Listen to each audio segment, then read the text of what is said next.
Olá, gente. Dando início ao nosso curso sobre a história da sexualidade em Foucault, né, são 4 volumes. Esse vídeo é uma introdução, né, um aperitivo para o que será o nosso curso no dia 26. Né? Aqui temos uma citação, digamos assim, de abertura da obra. Um rápido crepúsculo teria se seguido à luz meridiana até as noites monótonas da burguesia vitoriana. A sexualidade é então cuidadosamente encerrada, muda-se para dentro de casa. No espaço social, como no coração de cada moradia, o único lugar de sexualidade reconhecida, mas utilitário e fecundo, o quarto dos pais.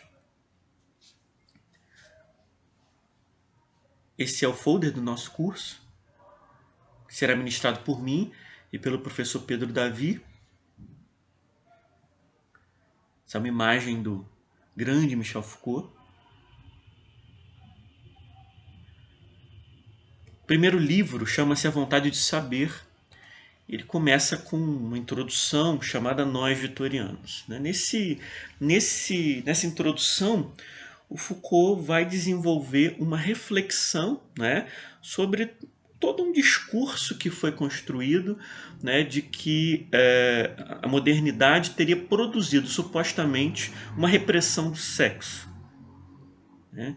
Ele vai apontar, não é, que existe uma ideia de que o puritanismo moderno teria imposto o seu tríplice decreto de interdição, inexistência e mutismo.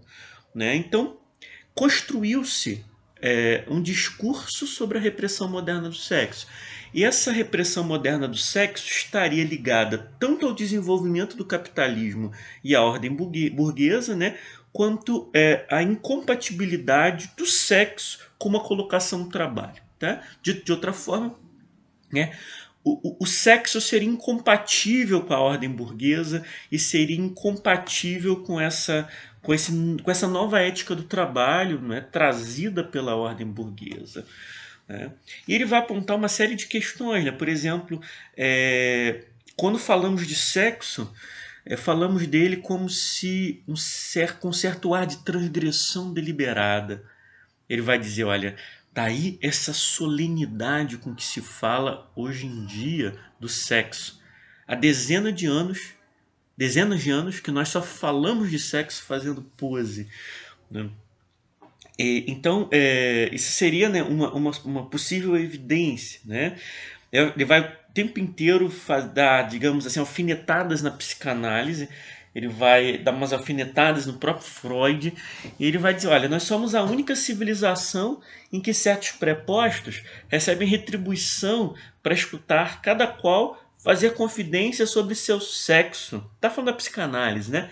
Como se o desejo de falar e o interesse que disso se espera tivessem ultrapassado amplamente as possibilidades da escuta. Alguns chegam até a colocar suas orelhas em locação.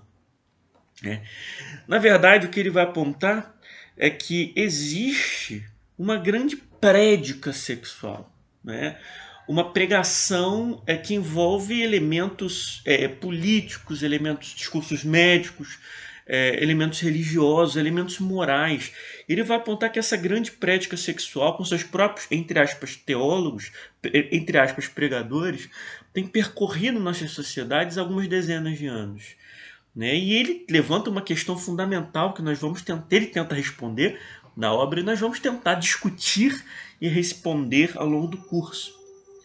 É a seguinte: a questão que gostaria de colocar não é porque somos reprimidos, mas porque dizemos com tanta paixão, tanto rancor contra nosso passado mais próximo, contra nosso presente e contra nós mesmos que somos reprimidos. Foucault apresenta, então, a famosa hipótese repressiva. Seus questionamentos são os seguintes. A repressão do sexo seria uma evidência histórica? Primeira questão. Segunda questão. A mecânica do poder seria mesmo essencialmente de ordem repressiva? Terceira questão. Existiria mesmo uma ruptura histórica entre a idade da repressão e a análise crítica da repressão? ele vai apontar, então, os grandes objetivos da sua magnânima obra, né? A história da sexualidade. Determinar o regime de poder, saber, prazer que sustenta entre nós o discurso sobre a sexualidade humana. O Foucault não está querendo dizer, não está querendo afirmar que o sexo não tenha sido proibido, que ele não tenha sido bloqueado, né, mascarado ou desconhecido desde a época clássica.